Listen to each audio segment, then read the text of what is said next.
Well, today we're going to be doing a couple of sketchbook tours. These sketchbooks they're not that thick, so I thought maybe this time I would do a couple of them so we could go through those. Let me see, when did I finish this? Some of these sketchbooks, sometimes I've got so many sketchbooks going that I end up taking them multiple years. I'm sure some of you guys are fairly familiar with that. So let's just go through this one. This is just to give you the rundown, the specs. This is 11 by 14 sketchbook. It's a 70-pound paper. And so let's start. So this one, sketchbooks I really believe they're the place that you're going to experiment. You're going to either solidify a style, develop your style, but they're really the places where I think most of us have the most fun. And so this one, what I did is I went and got some, I'm trying to remember the name of it. It's just some, let me see if I have it up here on my shelf.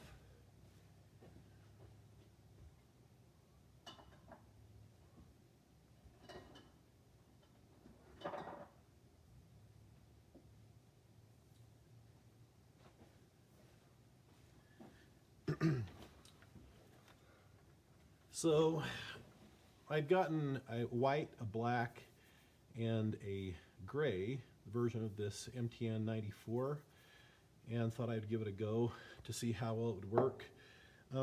I've done some oil paintings on it before. It's not really the greatest ground for that. This one I just tried doing a drawing on and actually doing some marker over it. And so these are completely unfinished, but what you can see here is I put the marker on it, then I got just a blender marker and I tried to take some of it off here. So again, if I were gonna, I don't care, this is a sketchbook, this is marker here.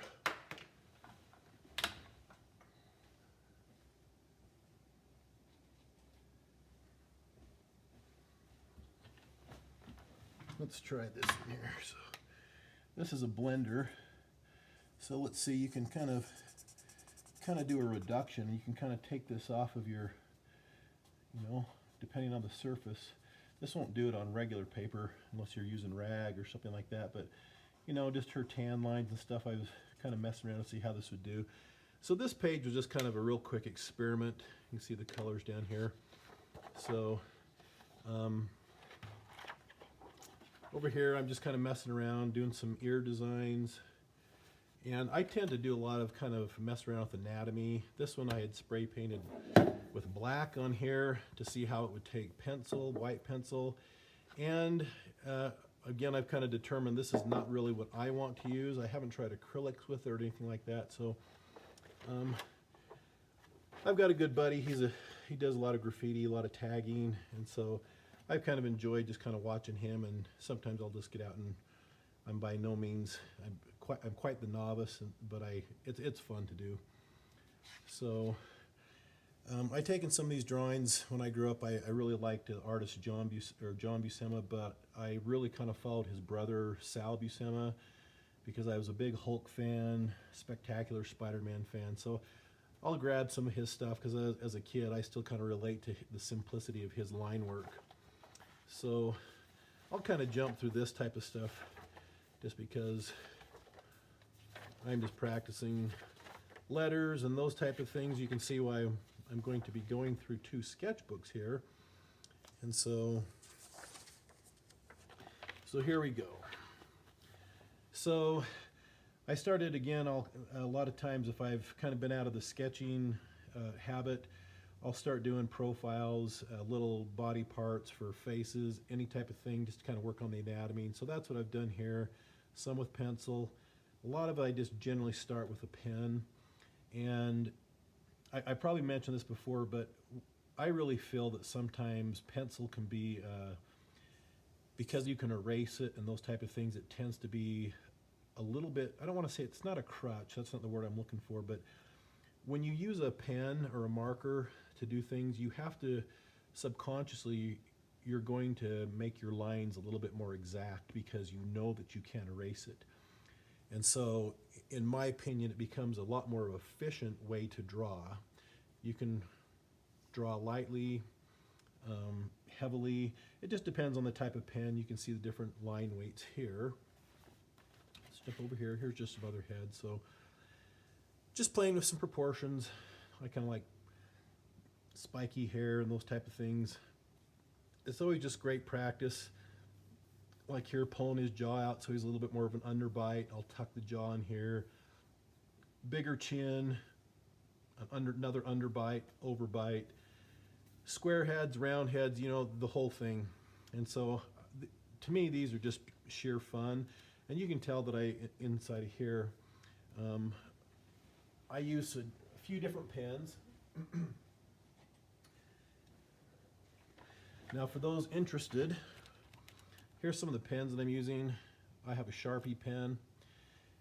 It's kind of a medium line. I'm guessing that's probably about a point 1, 0.2 maybe. Like to use this pen as well. Really don't know the name on it. Let's see if it's a Pilot pen. You could get it off of Jet Pens. It has a little bit heavier weight on the side, but you can use the tip here for a fine line.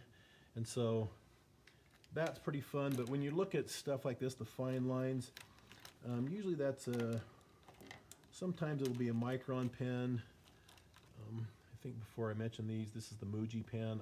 These are probably my favorite. And I do have one more pen that I really like. If I include it in here, it could be sitting over on my other desk.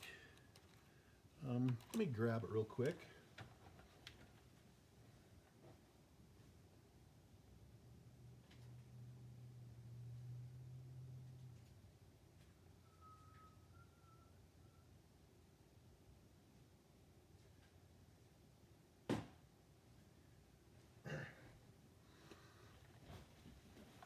Well, I'm not finding it, so here's some of the other ones I use though. This one dries out fast sometimes, but as far as line quality, this is actually one of my favorites. It's a Zig pen. It's kind of weird design how they have this. The ink actually pokes up through the bottom, but it's just an awesome pen to draw figures with. It's another Pentel Pilot. This is one of my favorites too. You get the thick lines, kind of the rough lines, the fine lines, all those type of things.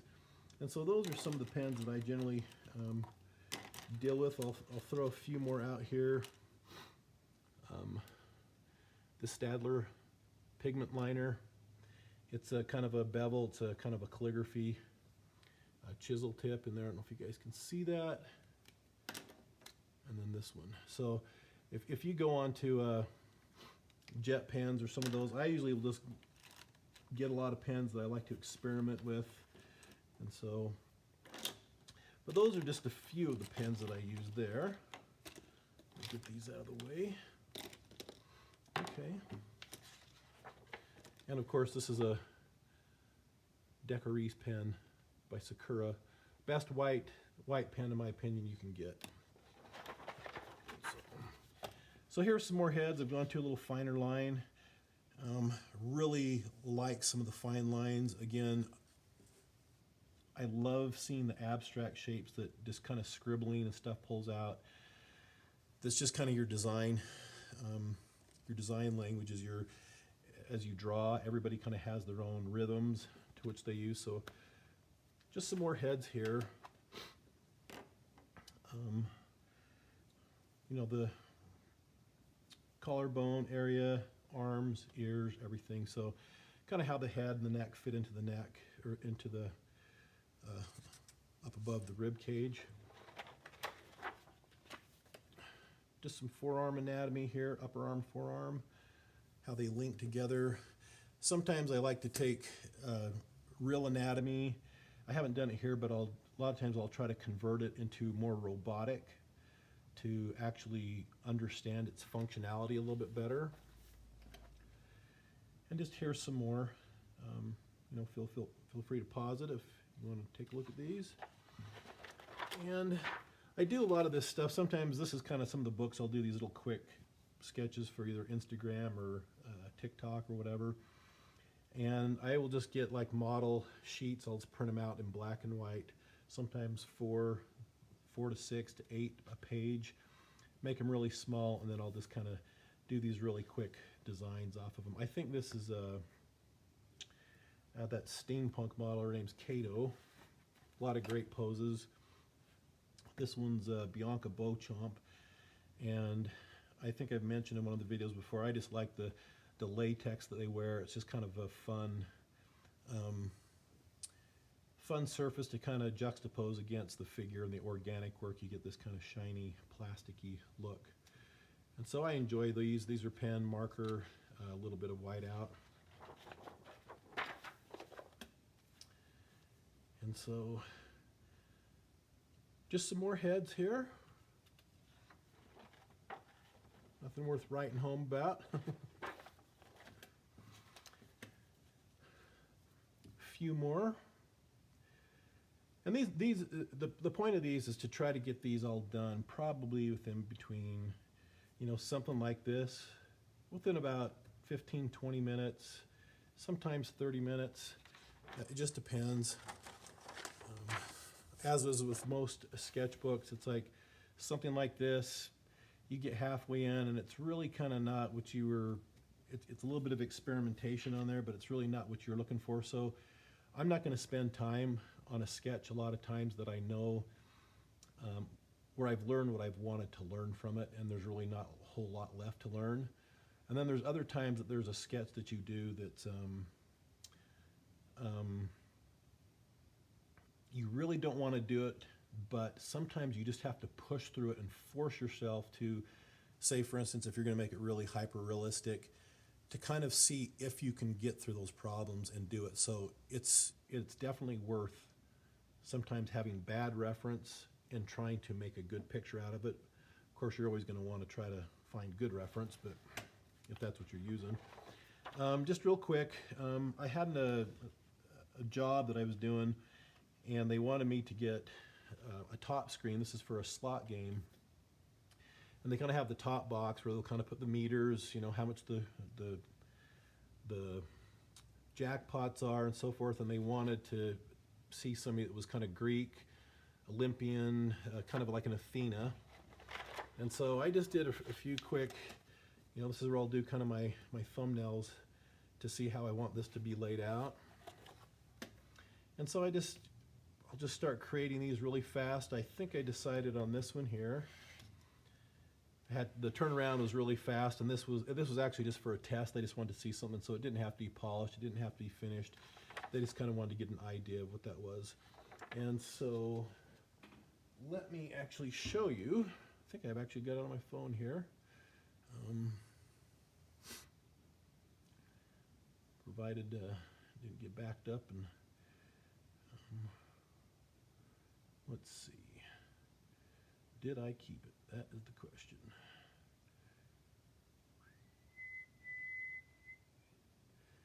All right, let's find it.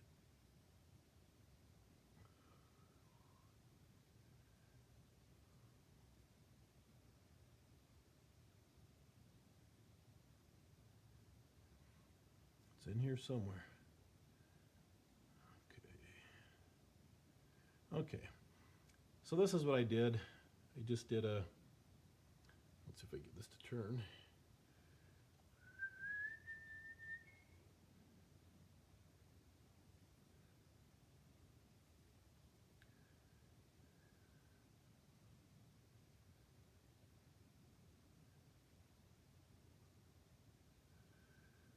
Okay, auto rotates off. So there you go. Hopefully you can see that. So that's with the meters. Put a hand in there. And I'll probably put this, I'll add this into the video after post-production. I'll put it in there so you can see it. So that's what that was for. So I was kind of developing this, and some of the characters go along with that. Then I had some cards that I had to do for Upper Deck. And so I had to do Rocket Raccoon, She-Hulk, and Hercules. And so these are just kind of my initial scratchy out type of drawings, just real quick. They had actually sent me, Upper Deck had sent me some reference that they wanted me to follow. Disney, Marvel, They are not too akin to having any guns of any type, which is actually part of his character, so you couldn't show any guns, weaponry, anything violent.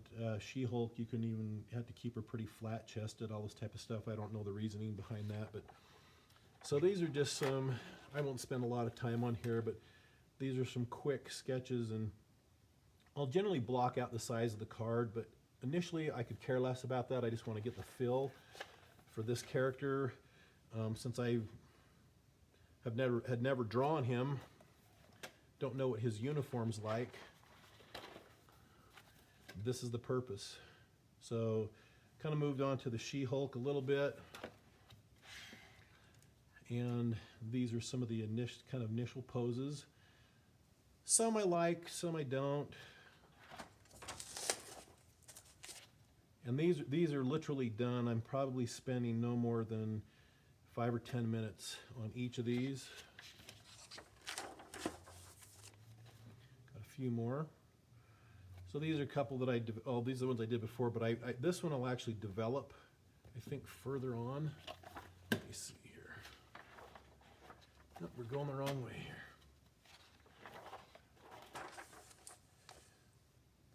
Just some other quick ones. And this is, guys, this is what sketchbooks are for. So I went on to Hercules, kind of went a little bit more on this one to kind of see how it would feel. This was actually based off of, I used part of a drawing of another sketchbook that I had that I really liked. And so these are just some of the initial ones. The anatomy's horrible, it's done so quick, but again, these are just done for the feel of it. This is one that I'd started. And just another sketch, some fitness model of some sort. And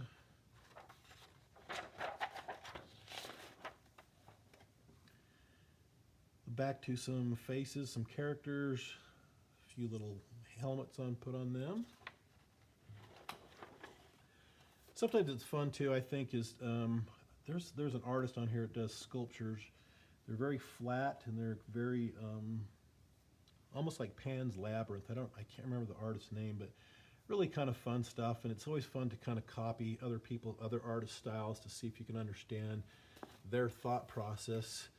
I don't know if somebody recognizes this type of stuff, and maybe you can put it in the comments. So, but it's really fun to do. This is, again, where I have most of my fun doing art, is just in my sketchbooks. So, just some more quick figures. Some of these, sometimes I'll make up half of them, or I'll make up one and I'll iterate off of them like this.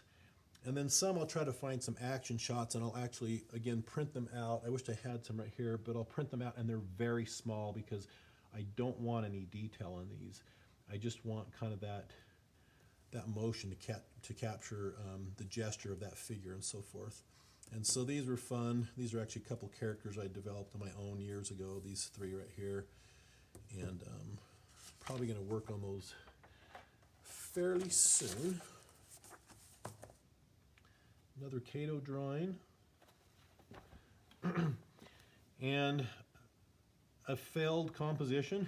Nice tangents he's going on here, but again, sketchbooks are about fun, and I love doing this. This is where I'll put in, I actually put in a gold marker and then some white marker, and then some whiteout pen, and then I'll just take a colored marker over the top of that, and it really makes it jump, because when you have white,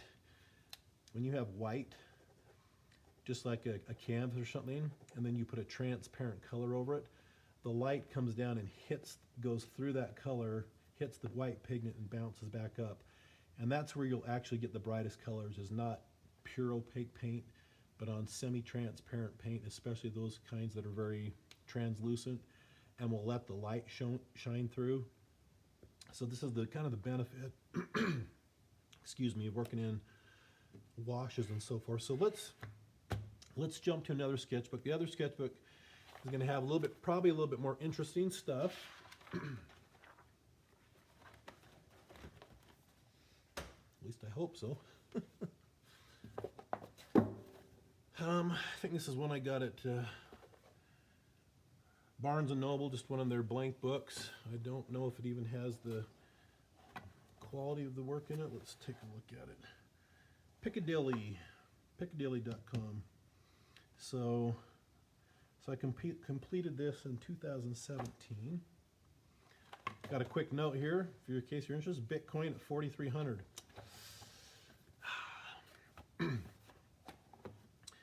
So this sketchbook actually spans, I believe, it's probably about 4 or 5 years. So these sketches here, these thumbnails were done for a Facebook game, and there was a pirate background. So I just kind of had to come up with some really quick comps of a pirate ship, and they would actually set the game. You could only play within a certain area, kind of like this flat part of the ship or on a dock. The players couldn't move outside those boundaries, so you had to kind of build things around it. So you could either have water, the ship, so forth. And honestly, I don't know which one they ever picked. So I was doing a lot of mechanical stuff in this one, so I started practicing, straight line drawing. If you've ever done that with the, the 2 points, where you kind of ghost it and then try to hit it, that point, which I'm totally out of practice. So that was kind of the point there. So that's what I did on that. These are some slot game symbols for an Atlantis game that I had been concepting back in 2013 or 14, I believe it was. And I believe here as well, we had the Scott Robertson book that he put out, and so Buddy and I, we'd go off at lunch and we'd kind of do some of these little exercises that he had in there. This is let's see if this is zoomed in enough here. Just zoom it in a little bit more. So this is the Atlanta slot game, and so I was just working on top box covers to see, how we wanted to put the slot game in here and where we're going to put the figures and so forth. And so that's what these are. Do you want Poseidon up there? Do you want the mermaids? So forth.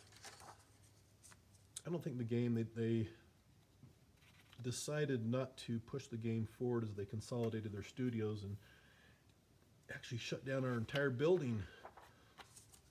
Here's some more Scott Robertson, some perspective. These are always kind of fun. Let me go through some of this stuff. Just some more practicing, drawing straight lines, ellipses, perspective, and then converting these 2D shapes into 3D shapes, and that's what this was all about, is kind of the projecting of those. So let me get through this stuff. I highly recommend this stuff. It really kind of gets your mind to think more analytically and to be able to transfer more mechanical stuff into organic stuff or drawings. And initially, that's what I wanted to be, was actually an industrial designer, but again, I couldn't afford the $10,000 a quarter at Art Center back in the 80s, so what the hell, right? So let me get past this. This is, again, essentially lofting. I know there's a certain term for it. I don't recall. But these combining two different shapes, so a top-down view and a side view, and being able to turn that into a three-dimensional object. So that's what I was doing here. And then we get back to some of the slot game. They were looking for maybe we were thinking about doing a King Kong game, which I really wanted to do. So these are some of the top boxes, kind of how the screen would be designed. And back then, a lot of the companies were still doing what they call sculpts. And so if you would see like a slot machine, there, it would be a little bit lower here because you'd have a chair. So there'd be more of the machine here. And they'd actually build this sculpt. So say this is the Empire State Building. So it would be an attractant for that player to sit down. But I still love this, but most of the slot machines, they went away from that because it cost money and they just want more profit. So they stopped doing them, which is unfortunate. But so in concepting that game, this was a Skull Island concept, and so this is kind of what it looked like from the side a little bit, a little aerial view. But if you can see from the side view, it's really kind of a skull here, you know. So it's say this is your kind of your head shape, right? Here was kind of the skull, the nose, the eye, skull, the teeth, chin. So this was the teeth right here, and I kind of based my landscape off of that. And get some other stuff in here, and then I started working on, you know, where we're going to follow the Peter Jackson King Kong. We're going to do our own version of it. Just depends on what kind of license we end up getting. And so I was doing some carnivorous dinosaur silhouettes, and kind of, this is the only one I got to flesh out. I think they gave us all about a day or two to do this. So that was my T-Rex. I called it a C-Rex concept. And in 2015, I actually kind of have an economics background, and I decided to take a sabbatical from the art world, and so I was a loan officer for a little over a year there doing that. And I just kind of wanted to do it to take a break from what I was going to do. And so these are just a fellow loan officer, and I'd always just do character drawings of them, what have you. I think I've got some more graffiti in here. Quick drawings, kind of horrible drawings, but again, these are the type of drawings that I actually love, even though they're kind of messed up. I kind of like that representational, abstract type of feel to it. It's almost kind of direct drawing feel. This is a character that I've had developed for probably 40 years. I've never kind of finished it. His name's Id Smith. So on one side, he's going to have not these tattoos, but Id stands for, this side is instant death. His left arm is 6 months in the hospital, so his name's Id Smith. And he's very much kind of a cross between Lobo, Deadpool. Trying to think of the other character, but this is just a few drawings of an ex-girlfriend when I was in Vegas.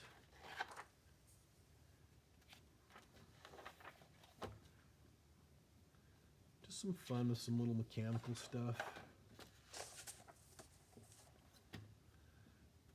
Screwed up these drawings, but I'm not one to care about wasting paper, so what I like to do, and I think I've mentioned this previously, is sometimes I'll spend a lot of times though on a drawing, and then sometimes I want to take that very same photograph, which I will do, use that same photograph in multiple sketchbooks, but instead of spending, say, an hour on it, I'll spend 5 minutes. And then I'll do another version a month later that's 15 minutes, and I just want to see how those time constraints are actually helping me. And this one this was actually for that same girlfriend that I had down there. I kind of wrote her a note in here and in white pen. So it was just kind of fun. I think I did this on my lunch break down there. So I was going through some other friends that I had, and this is all marker. So these are warm markers, and in this one I've used a 2, 4, and a 6, and I think I went to an 8 for this darkest one. So there's no underdrawing to this. What you're going to do is you're going to start out with either a 10 or 20% marker, and that's what your initial drawing's done. So you're very careful where you put things, and that's what I like about using markers, is it forces you to be a little bit more calculated in where you're going to put things, and it's a great exercise. So this is another girlfriend. Earlier, and so same thing for this one. These are just a ball to do, and I kept this a very kind of a low key. I think I topped out at a 6 on the marker value scale, so I went from a 2 to a 6, and that's all this has, and a little bit of white pen. Just a few more faces. This is the type of thing that as crappy as it looks, I just love doing this type of stuff. So.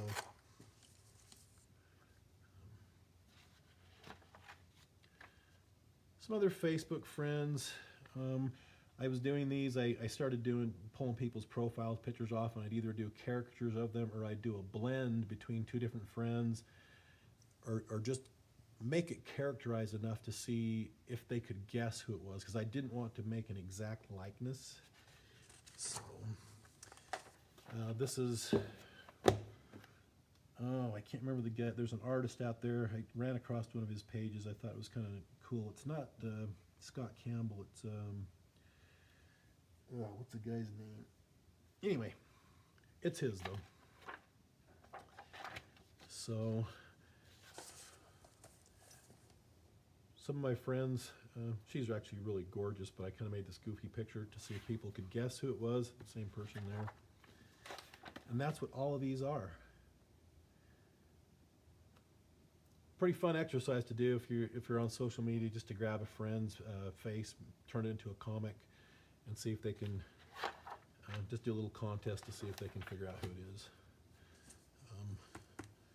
It's a friend of mine, Ray Lynn. It's fun doing those. Ex-girlfriend here. Got to redo this. Legs too short, in my opinion. But and you can see sometimes I'll sit there with the blue erase pencil. Sometimes I'll use markers. This is that same another friend, Ray Lynn. This one I just want to use marker and pen. See how it worked out. More quick marker work. A couple other Facebook friends.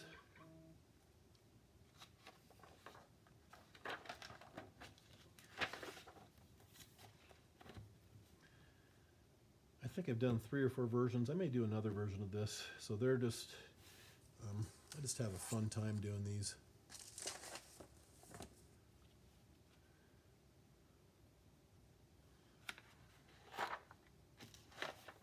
It's my friend Danielle. Again, this is just another exercise in doing kind of low-key photographs where I'm not going all the way dark.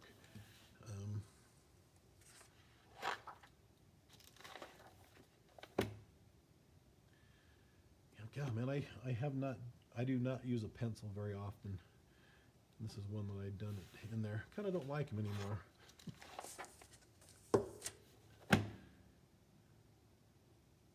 Just a quick comic. I remember what these are. I think it was a war scene. We've got some heavily armored, almost Roman type of soldiers in heavy armor, and they're looking at the enemy forces. Wow, they're attacking us with shorn skulls, painted faces, and nearly naked. One of them says, "That's terrifying, but very foolish." So those are, you got to have fun, right? A little bit of Batman action. And then the self-portrait at the very end. This might actually be on Instagram, or one of them. I've got a really crappy video. It's a time lapse of me drawing this one. But this is really fun. I actually have a full-blown painting of this same outfit. I'd had just like a gas mask that I got from my nephew, because he sold this type of stuff, and said, "Hey, give me that." So went and took the pictures. I think this was a BB gun I had. So these, being nutty is where it's at. Sir Sketch-a-lot, there you go. I think that's it though.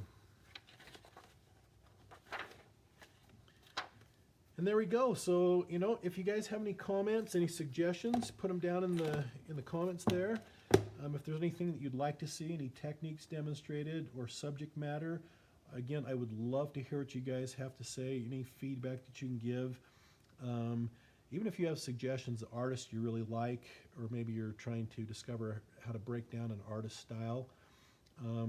Again, throw those down in the comments. If you got anything out of this, I'd appreciate a like and a subscribe.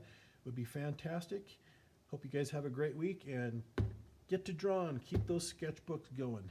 Okay? Thanks for joining me.